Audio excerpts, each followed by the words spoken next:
मस्जिद नबवी का एक कोना था और एक बंदा वहां बैठ के दुआ मांग रहा था। उसके दुआ के लफ्जों पे गौर कीजिए, ऐ अल्लाह मैं तुझसे इसलिए मांगता हूं कि तू मेरा अल्लाह है, तेरे अलावा मेरा है भी तो कोई नहीं। तो ये वो दुआ मांग रहा था और मस्जिद नबवी के कोने में बैठा था। हुजूर ने देखा तो एक सहाबी से कहा, वो जो दुआ मांग रहा है उसको जाके बता दो तुम्हारी दुआ कबूल हो गई है।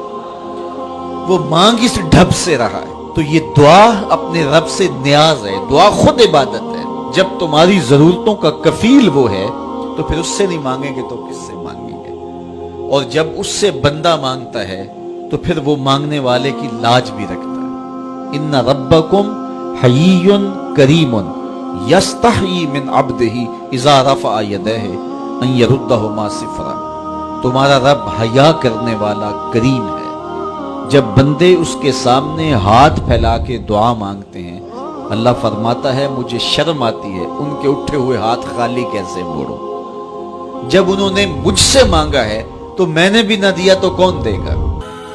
मैं एक सादी सी बात करता हूं, इतने लोग जितने लोग यहां बैठे हैं, अगर किसी दुनियादार के डेरे पे चले जाएं और उससे कोई चीज तलब करें और वो देने की इस्तात रखता हो तो वो क्या खाली लुटाएगा?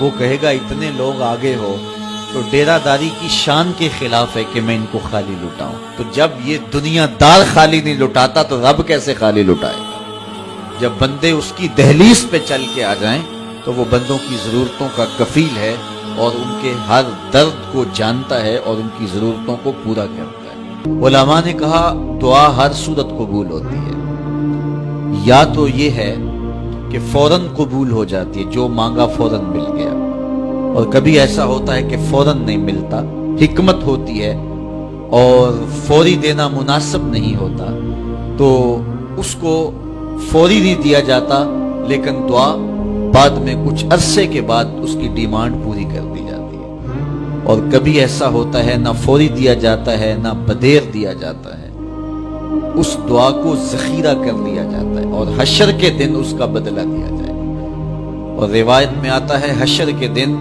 जब उन दुआओं का बदला दिया जाएगा जिनका बदला दुनिया में नहीं मिला था, तो लोग आरजू करेंगे काश के दुनिया में कोई दुआ कबूल ही ना हुई होती, सारे सिले आखिरत में मिलते। अल्लाह अकबर। कभी ऐसा होता है जो मांगा जाता है वो नहीं दिया जाता, उसके बदले में कुछ और चीज दे दी जाती है जो उसकी जरूरत होती है और जो उसके लिए मुनासिब होती है। वो कुछ और मांग रहा होता है लेकिन अल्लाह अपनी हिकमत के तहत उसे कुछ और अता कर देता है। बाहर सूरत दुआ कबूल होती है और बंदों के उठे हुए हाथ अल्लाह पसंद करता है। दुआ अल्लाह से राज़ो नियाज की बातें, जो बातें बंदा किसी से नहीं कर सकता वो अपने रब से डायरेक्ट करता है। अपने दिल के सारे दुखड़े अपने रब की दहलीज पे रखता है और अपनी सारी जरूरतें मालिक की चौखट पे रख देता है। और उससे मांगते हुए बंदे को शर्म नहीं आती, हया नहीं आता, बल्कि उससे मांगते हुए फख्र महसूस हो रहा होता है कि मैं अपने रब से मांग रहा हूं। किसी और से मांगे तो झिझक लगती है, लेकिन मालिक से मांगे तो अपनायत का एहसास होता है कि मैं उससे मांग रहा हूं, इसलिए कि वो हमारा रब लगता है, हमारा उससे रब्त कितना गहरा है। आज ये भी बहस चलती है नहीं मांगना चाहिए, फलां वक्त में नहीं मांगना चाहिए, तो वो कहता है मुझसे मांगो जब भी मांगो, मेरा दस्ते करम तुम्हें देने पे आमादा है। और अगर कोई नहीं मांगता फमा कुल मा या बो बिकुम रब्बी लौला दुआउकुम, ए महबूब फरमा दो अगर ये नहीं मांगेंगे तो अल्लाह भी परवाह नहीं करेगा। मांगना तुम्हारी जरूरत है, अगर तुम मांगते रहोगे तुम्हारी झोलियां भरता रहेगा, और अगर तुम्हें उससे नहीं पुकारोगे तो वो भी तुम्हारी परवाह नहीं करेगा। तो उसके हुजूर दुआएं मांगो, अपनी आरज़ुएं पेश करो, अपनी तमन्नाएं उसके हुजूर पेश करो।